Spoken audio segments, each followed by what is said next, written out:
Greetings, one and all. Welcome to the Thomas Christ channel. Today I'm taking a look at what I feel were the worst events of 2024. There was a lot to choose from. It was not an easy list to come up with, and it was not because there was a lack of options. There was plenty of options, and that's what makes it really difficult to come up with the worst of this year. But I did the best I could, and you might not agree with all the selections that I've made, but I hope you'll take a look at this video anyway. So without further ado, let's get started. The worst of 2024. Coming in at number 5 on our list, there is Spotify and its CEO, Daniel Ek, implementing a policy to not pay smaller artists who get less than 1,000 streams. And Mr. Ek, the grubby little weasel that he is, took to Twitter to say, with the cost of creating content being close to zero, people can share an incredible amount of content. So he's trying to imply that music costs next to nothing to create. So why should we pay anybody? Well, I got news for him. Let me tell you something. Music gear is very expensive, as anybody who actually makes music would know. I'm sure he doesn't. But it's a crazy idea to think that, well, there's so little value in the music, and that just shows how little he values the music that he puts on his platform. And it's disheartening to see, but it's not really surprising considering the corporate nature of institution like Spotify. And it's not that they're robbing artists from millions of dollars, because even if you cross 1,000 streams, you're going to get pennies. I mean, even the most famous artists make very little money on Spotify relative to other venues like live touring and merch and stuff like that. So yeah, Daniel Ek, he is a piece of garbage, and I think he's very worthy of being on this list, as is Spotify. I really can't see much benefit, and really it baffles me why artists make such a big deal about Spotify, because there's really not much to be gained there as far as I'm concerned. So Spotify, number 5 on the list of worst of 2025.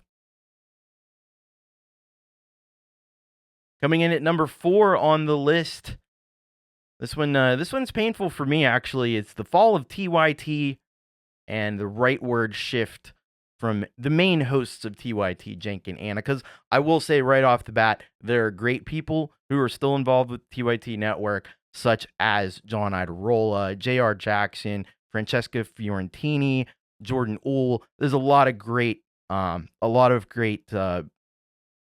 leftist commentators, pundits that are still associated with the TYT and TYT's broader network. It's mainly the two hosts, Cenk and Anna, who have just lost their way over really the last couple years. But it really started with Anna, I think about 2 years ago, when she got all bent out of shape about the term birthing person, which is really used in just a medical context. It's used in very specific situations to describe a person who is capable of giving birth, but does not identify as a woman. And that's fine. There shouldn't be any problem with that. Why she had a problem with that, no one knows. But, apparently it was a big deal, and it was a big enough deal that I pulled my membership in TYT way back then. But seeing what's happened with Cenk, especially after, so Hassan Piker, who is another leftist streamer on Twitch, actually invites on Cenk Uygur, because Cenk is his uncle, on for Janksgiving on Thanksgiving Day. And that's where all the shit really hit the fan. He referred to another great, in my opinion, a great independent news outlet, The Majority Report. Sam Cedar and Emma Vigeland referred to them as low-rent grifters and dirtbags. Wow. And then he goes on with Tim Pool. He was on the Turning Point USA conference with Charlie Kirk, and it's just very, very disappointing to see. And he handles the right and handles MAGA with kid gloves, but when it comes to the left, they're all grifters, they're all dirtbags, they're all max left it's ridiculous. It's utterly ridiculous, and it's very unproductive. It's very unhelpful. If anything, the left right now needs to be unified because of what's going on in the country, and that's not happening. So it really pisses me off to see Cenk Uygur take this turn, and Anna Kasparian as well. And they have no lack of vitriol for anybody who comes into the left of their position, which isn't very left anymore. They used to call themselves the home of progressives, which is kind of becoming a joke right now. So Cenk and Anna, TYT, unfortunately, making the list here this year as part of the worst of 2024. So coming in at number 3 on the list, this one was pretty shocking, I must say. This just happened not all that long ago. Many of you are probably familiar with Finn McKenty. He goes by the Punk Rock NBA, or he went by the Punk Rock NBA on YouTube.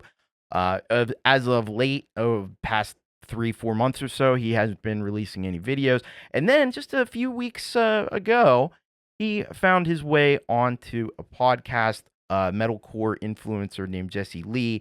And he said on this podcast that he doesn't really have any interest in music. He said he was just doing it for the money, and he hit his financial goals. And then he also went on to say that a lot of his videos, he literally just read Wikipedia and kind of, expounded on that he had really no interest in music. The music that he covered had no interest in any of the music scenes that he was talking about, and basically just admitted that he was a giant fraud. And he, I guess he made enough money on YouTube and said, screw it, I'm done. Now, I don't actually believe everything that he says. I will say that. I think that it's a lot of sour grapes. I think he was getting very frustrated that the only content that he was making, because I was a regular viewer. I was a subscriber of Finn's, and he was getting frustrated that a lot of the new metal content and nostalgia content was doing better than, he was really trying to promote things like trap metal and like emo rap. And I guess that wasn't quite connecting. I can't imagine why that would be. But anyway, I think it's sour grapes. I think he was getting upset with his audience and the way that they were reacting to some of his content. So I think there was, maybe a, just a protection kind of thing of saying, "Oh, I really don't care. I really didn't care about the music." Yeah, I mean, I know a lot about it, but I was actually involved in these scenes and stuff back in the day. But yeah, I really don't care about it. It doesn't really matter. Just in it for the money. Yeah, don't care. Yeah, people don't like me. Whatever. Who cares?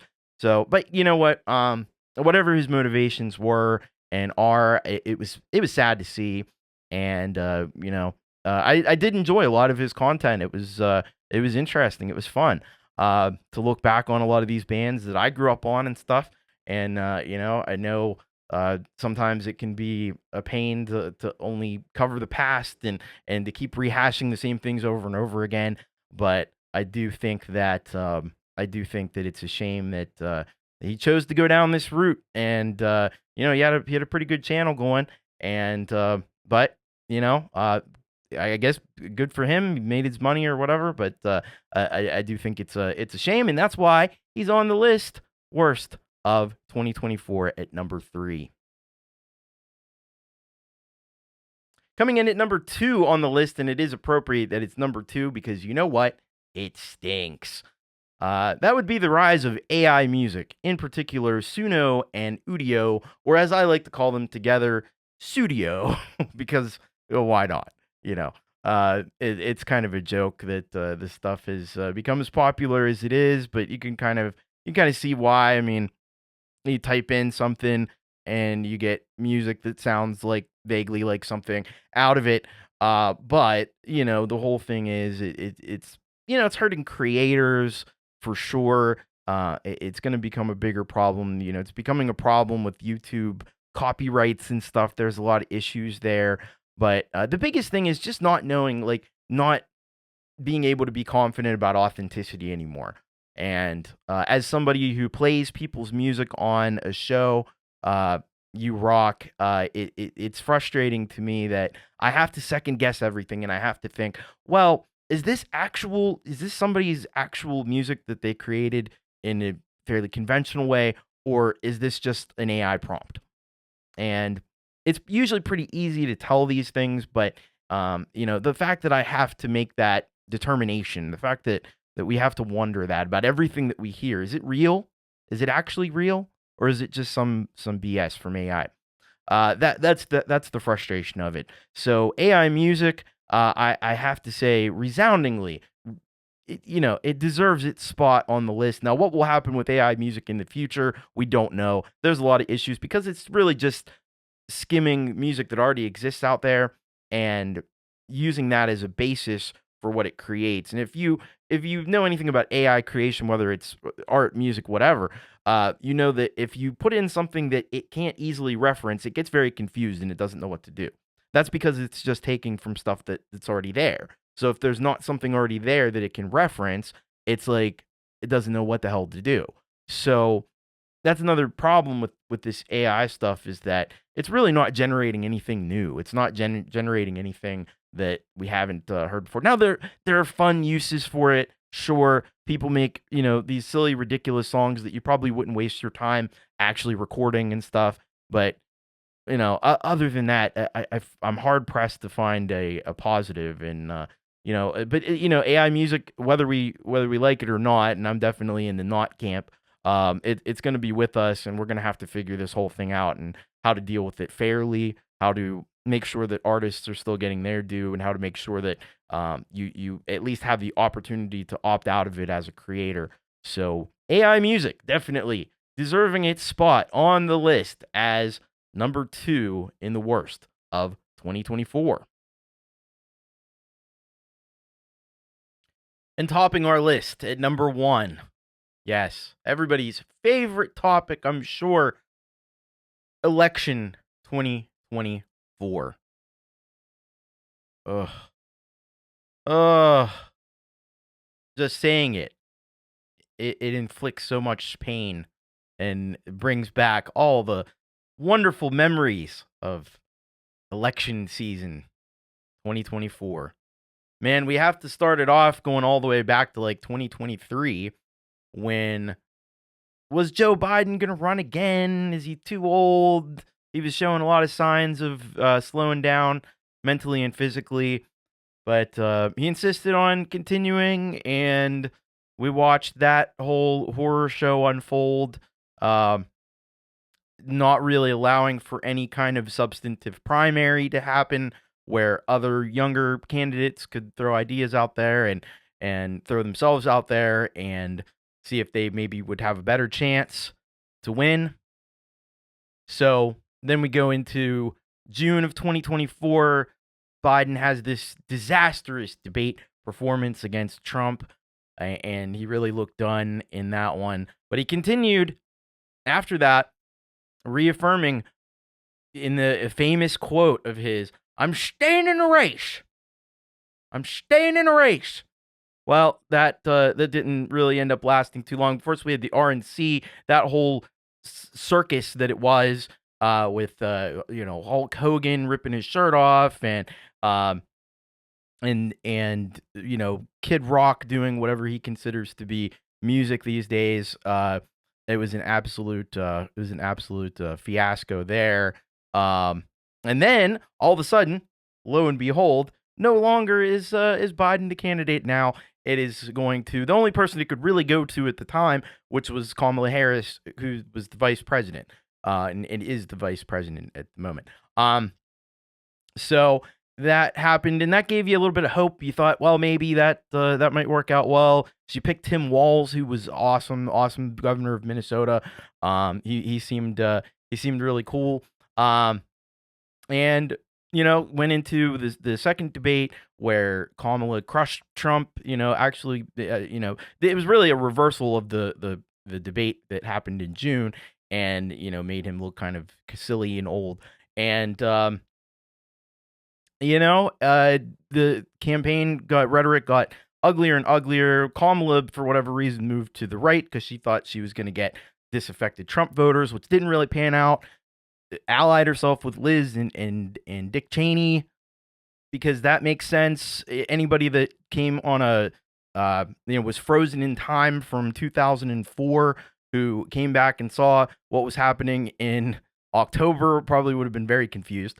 But anyway, so all that happened. We get the election, and you got to hand it to Trump. I mean, I'm no fan of the guy at all, but here's the thing, man. He had one job to avoid going to jail for a very long time for, creating an insurrection. I don't know, crazy stuff like that. He had to win the election. And because in this country, if you are president of the United States, you don't suffer consequences for crimes. That's apparently a thing. So he won, and so now he's not going to go to jail, and there you go. The guy just has 9 lives. He's like a cat. But now we're gonna have to deal with that going into 2025. The only thing I can encourage you to do, stay informed. Don't be an ignoramus. Keep up with what's going on, because that's how you can keep people that are close to you safe, and do everything that you can to promote basic human decency and values and stuff. There's a lot more I could say about the whole election, and we won't even get into the assassination and all this attempt and all this stuff.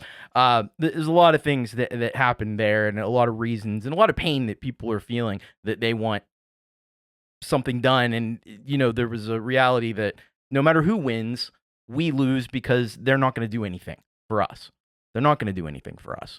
They're not going to do anything about healthcare. They're not going to do anything about raising the minimum wage. They're not going to do anything about any of the major issues that actually affect people from day to day. And that's the reality of the situation. I hate to say it, but it is true. But we have to have hope.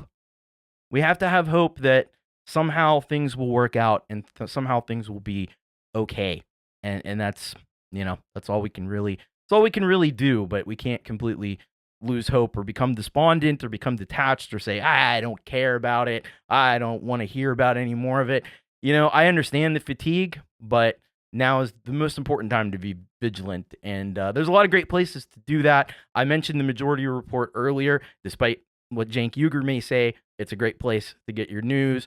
There's also the Kyle Kalinske Secular Talk. There's also the Humanist Report with Mike Figueredo. There is the Vanguard, who is not exactly a news outlet, but they're doing a great job kind of monitoring what's happening with independent media and letting you know who you can trust and who you can't, because there's a lot of people out there that are just in it for a buck, and they're not sincere, and they're manipulating the coverage in a negative way. And even the mainstream media, you look at the commercials that are happening in between the segments, and you realize who's paying the bills, and you realize there's an agenda there too. Not to say that they don't have valuable reporting, but their coverage is skewed in favor of the businesses and corporations that pay the bills, of course. So there we go. That's kind of my take on that whole situation.